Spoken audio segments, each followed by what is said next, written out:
नमस्कार। आप सबका बहुत बहुत स्वागत है। सारी सजीव सृष्टि में माता का स्थान विशेष माना गया है। हमारे ऋषियों ने भी जो हमें मंत्र दिए हैं उसमें भी माता का स्थान सबसे पहले है। जैसे कि मातृदेवो भव, पितृदेवो भव, आचार्य देवो भव।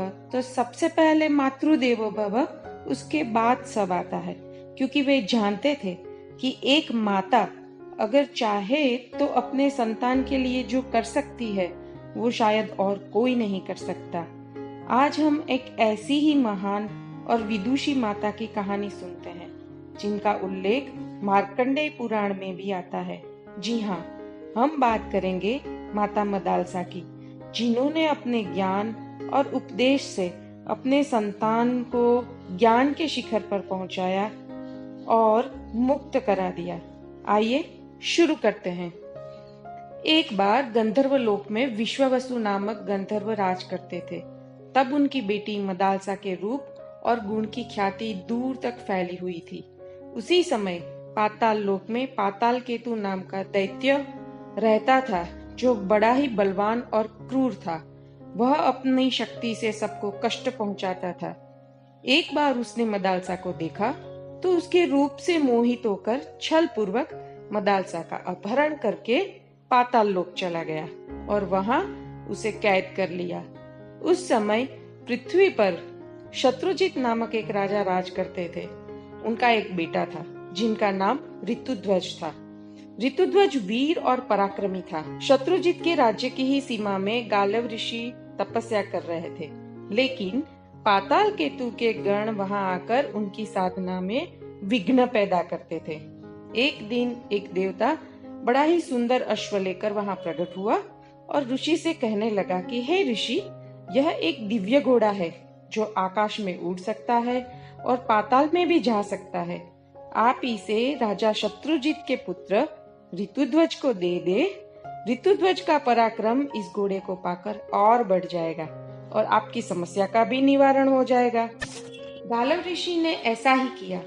राजा शत्रुजित और ऋतुध्वज को पाताल केतु से हो रही समस्या का वर्णन किया। गालव ऋषि की बात सुनकर ऋतुध्वज ने अपने पिता से पाताल केतु के साथ युद्ध करने की आज्ञा मांगी। राजा शत्रुजित ने भी विजय का आशीर्वाद देकर अनुमति प्रदान की। ऋतुध्वज ने पाताल जाकर पाताल केतु से युद्ध किया और पाताल केतु का वध कर दिया। ऋतुध्वज के शौर्य के प्रभाव से बचे हुए असुरगण भाग गए। ऋतुध्वज ने पाताल में मदालसा को देखा तो उनके रूप से मोहित हो गए। मदालसा भी ऋतुध्वज के पराक्रम से आकर्षित हुई। जब मदालसा के पिता विश्वावसु को इस बात का पता चला तो उन्होंने प्रेम पूर्वक दोनों का विवाह करवा दिया। राजा शत्रुजित ने अपने पुत्र का प्रसन्न गृहस्थ जीवन देखा और संतुष्ट होकर ऋतुध्वज को राजा बनाकर वानप्रस्थ जीवन बिताने का निश्चय किया। ऋतुध्वज और मदालसा का जीवन एक दूजे के प्रति प्रेम और आदर से समृद्ध था। उधर पाताल केतु के गण फिर से इकट्ठे होने लगे। जब उनकी संख्या बढ़ गई तो सब ने मिलकर ऋतुध्वज के राज्य पर आक्रमण कर दिया। ऋतुध्वज अपनी सेना के साथ युद्ध में पराक्रम दिखाने लगे, परंतु इस बार शत्रु सेना बड़ी थी तो युद्ध में कुछ ज्यादा वक्त बीत गया और किसी ने अफवाह फैला दी कि राजा ऋतुध्वज की युद्ध में मृत्यु हो गई है। मदालसा को यह सूचना मिली तो वह दुख से बेहोश हो गई। जब होश आया तो उसने भी अपने पति के पास जाने के निश्चय से देह त्याग दी। राजा शत्रुजित जब युद्ध जीतकर वापिस आए तो मदालसा को मिलने के लिए गए। तब उन्हें पता चला कि मदालसा अब नहीं रही है। वो मदालसा के वियोग में पागल जैसी स्थिति में आ गए और मदालसा को याद करके दुखी होते थे। ऋतुध्वज का एक मित्र जिनका नाम नागराज था, उनसे ऋतुध्वज की ये हालत देखी न गई और उसने महादेव की कठोर तपस्या की। और जब महादेव ने प्रसन्न होकर नागराज से वरदान मांगने के लिए कहा, तब नागराज ने कहा कि मुझे मेरे लिए कुछ नहीं चाहिए। मेरे मित्र ऋतुध्वज की यह स्थिति मुझसे देखी नहीं जाती।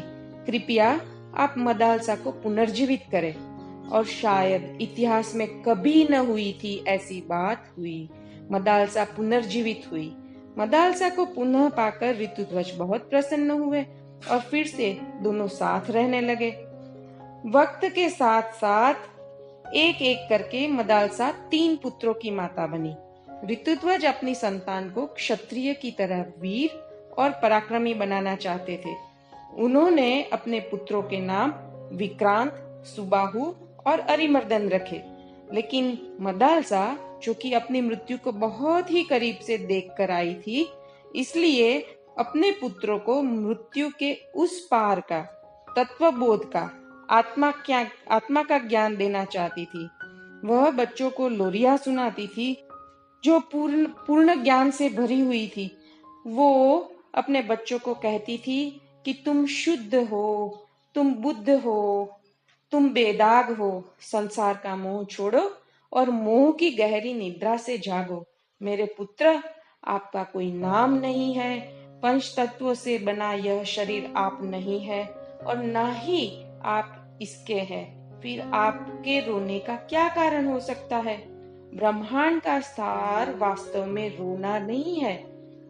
इस प्रकार माता से दिव्य गान का उपदेश पाकर तीनों पुत्र राज्य का मोह न करके सन्यासी हो गए और वन में चले गए। यह सब देखकर ऋतुध्वज ने मदालसा से कहा कि तीनों पुत्रों को तो तूने वैराग्य का उपदेश देकर सन्यासी बना दिया, अब एक पुत्र तो ऐसा दो जो मेरे जाने के बाद राज्य का भार संभाले और प्रजा का ख्याल रखे।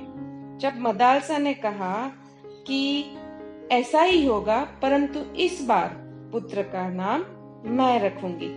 कुछ समय के पश्चात मदालसा को पुनः पुत्र की प्राप्ति हुई और मदालसा ने अपने पुत्र का नाम रखा अलर्क।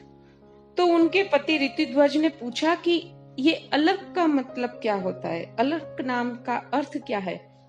ऐसा नाम तो क्षत्रियों में नहीं होता।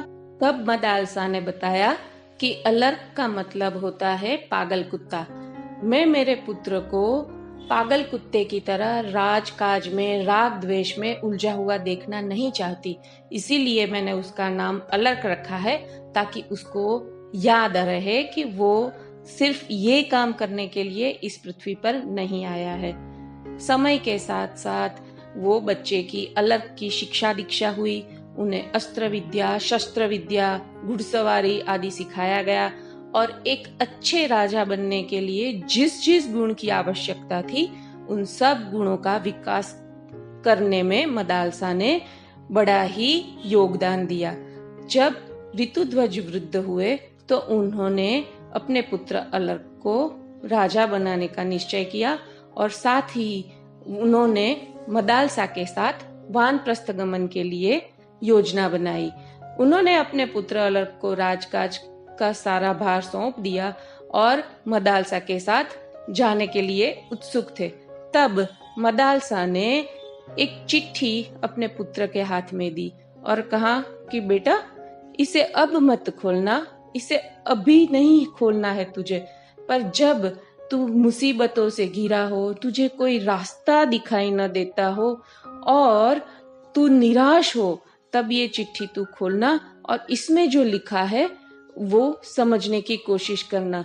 और बेटा, एक बात और कहना चाहती हूँ कि किसी भी चीज का मोह मत करना, क्योंकि मोह हमेशा बांधता है और जिस दिन तुझे मोह बांधेगा उस दिन तेरे तीनों भाई जो कि सन्यासी है वो आके तुझे ले जाएंगे और तुम्हारा मार्गदर्शन करेंगे, तो तू उनके साथ चले जाना।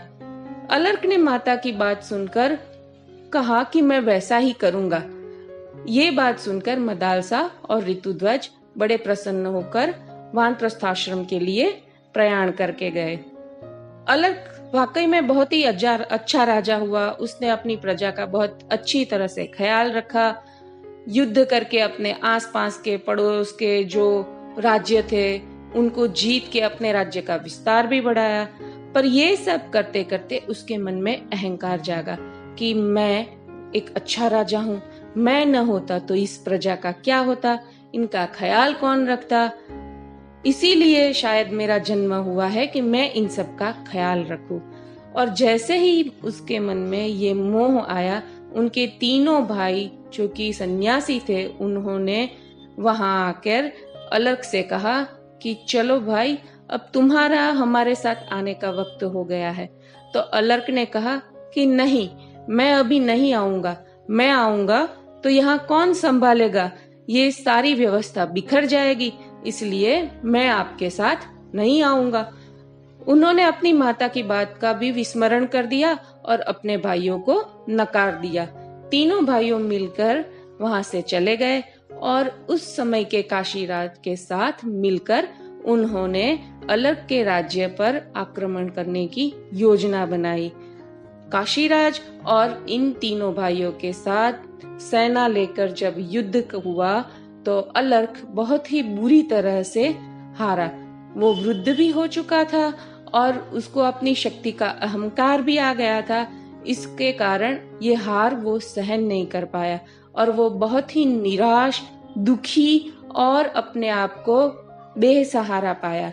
और तब उसे अपनी माँ की उस चिट्ठी की याद आई और उसने अपनी माँ की वो चिट्ठी खोली तो उसमें संस्कृत में लिखा हुआ था, शुद्धोसी बुद्धोसी निरंजनोसी संसार माया परिवर्जितोसी संसार स्वप्नम त्यजमोह निद्रा मदालसो वाक्यमुवाच पुत्रम। जैसे ही ये श्लोक पढ़ा तो अलर्क को जो संस्कार, अध्यात्म के जो ज्ञान के संस्कार छिपे हुए थे वो प्रकट हुए और उनका मन भी वैराग्य को प्राप्त हुआ और उन्होंने अपने राज को छोड़कर वन में जाने का निश्चय किया। और तब फिर से उनके तीनों भाई आए और उनके साथ वो चल दिए। वहां वन में उनको भगवान दत्तात्रेय मिले, जिनको उन्होंने गुरु के रूप में स्वीकार किया और दत्तात्रेय भगवान की उपदेश भरी वाणी के साथ उन्होंने भी मोक्ष को प्राप्त किया। तो ये कथा से हमें ये समझने को मिलता है कि अगर एक माता चाहे तो अपनी संतान को, चाहे वो किसी भी दशा में हो, चाहे वो किसी भी परिस्थिति में हो, पर उनका मार्गदर्शन करके उनको कल्याण के रास्ते पे ले जा सकती है। इस वर्तमान समय में हम हमारी संतान को सन्यासी भले ही ना बनाए, पर उनको एक अच्छा नागरिक, एक अच्छे हृदय वाला, एक सबका हित चाहने वाला तो अवश्य बना सकते हैं। ये समाज के लिए हमारी तरफ से सबसे बड़ी सेवा होगी। तो ये कहानी पसंद आई तो प्लीज लाइक, शेयर और सब्सक्राइब करें हमारी चैनल को और ये दूसरों के साथ भी शेयर करें ताकि हमारी संस्कृति की बातें जो हमसे अनभिज्ञ है, जिसको हम जानते नहीं है, उसको हम अलग तरीके से जान के उनके ज्ञान से हमारे जीवन को और समृद्ध बना सके। धन्यवाद।